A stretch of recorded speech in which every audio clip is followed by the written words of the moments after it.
Hai semuanya, kembali lagi di channel Portal Edukasi. Pada kesempatan kali ini, kita akan membahas rangkuman materi Bahasa Indonesia kelas 9 bab 3, yaitu komunikasi ujung jari. Materi kali ini merupakan teks recon. Kita mulai dengan pengertian teks recon. Teks recon, atau disebut juga teks cerita ulang, itu adalah teks yang berisi pengalaman masa lalu dengan tujuan memberi informasi berupa kejadian nyata seperti eksperimen atau sejarah kepada pembaca. Selanjutnya, macam-macam teks recon. Teks recon dapat dikategorikan menjadi 3 macam. Ada teks recon pribadi, teks recon faktual, dan teks recon imajinatif. Teks recon pribadi adalah cerita ulang yang mengandung pengalaman pribadi penulisnya. Sedangkan teks recon faktual adalah cerita ulang yang mengandung kejadian nyata, misalnya laporan suatu kejadian di stasiun berita terpercaya. Kemudian kalau teks recon imajinatif adalah cerita ulang yang mengandung cerita imajinatif. Selanjutnya, struktur teks recon. Struktur dari teks recon yaitu orientasi, peristiwa, dan reorientasi. Orientasi yaitu memberikan informasi tentang siapa, di mana, dan kapan peristiwa terjadi di masa lalu. Peristiwa yaitu menceritakan urutan kejadian, peristiwa, atau kegiatan yang akan dijabarkan. Reorientasi merupakan pengulangan pengenalan yang terdapat pada bagian orientasi, biasanya berupa rangkuman rangkaian peristiwa yang diceritakan.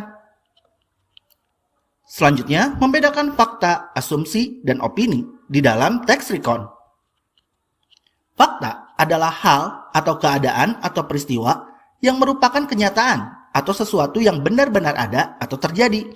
Nah, ini ada ciri-ciri sebuah fakta, yaitu data berupa bilangan, terdapat tanggal dan waktu kejadian, ada video atau foto kejadian, serta bukti lain yang bisa dibuktikan kebenarannya oleh pihak yang berwenang. Sedangkan opini adalah pendapat, pikiran, atau pendirian. Ciri-cirinya yaitu ada kata-kata kayak gini, tampaknya, paling, agak, atau biasanya. Kalau asumsi, itu adalah dugaan yang diterima sebagai dasar atau landasan berpikir karena dianggap benar. Selanjutnya, menelaah kosakata teks recon dalam media sosial. Media sosial menjadi salah satu tempat komunikasi yang paling digemari saat ini.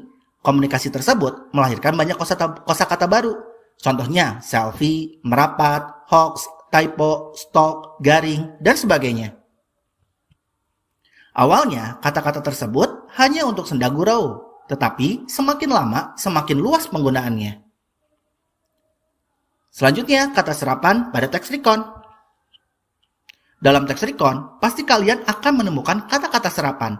Biasanya kata serapan akan ditulis dengan huruf miring. Salah satu fungsi huruf miring adalah untuk menuliskan kata atau ungkapan dalam bahasa daerah atau bahasa asing. Selain itu, fungsi huruf miring adalah untuk menegaskan atau menghususkan huruf, bagian kata, atau kelompok kata dalam kalimat. Ada banyak kata serapan, contohnya angpau, bakpau, algojo, ajudan, dan lain-lain. Nah ya mungkin cukup sekian. Terima kasih telah menyimak video pembelajaran hingga selesai. Semoga bermanfaat kita semua. Jangan lupa like, comment, and subscribe.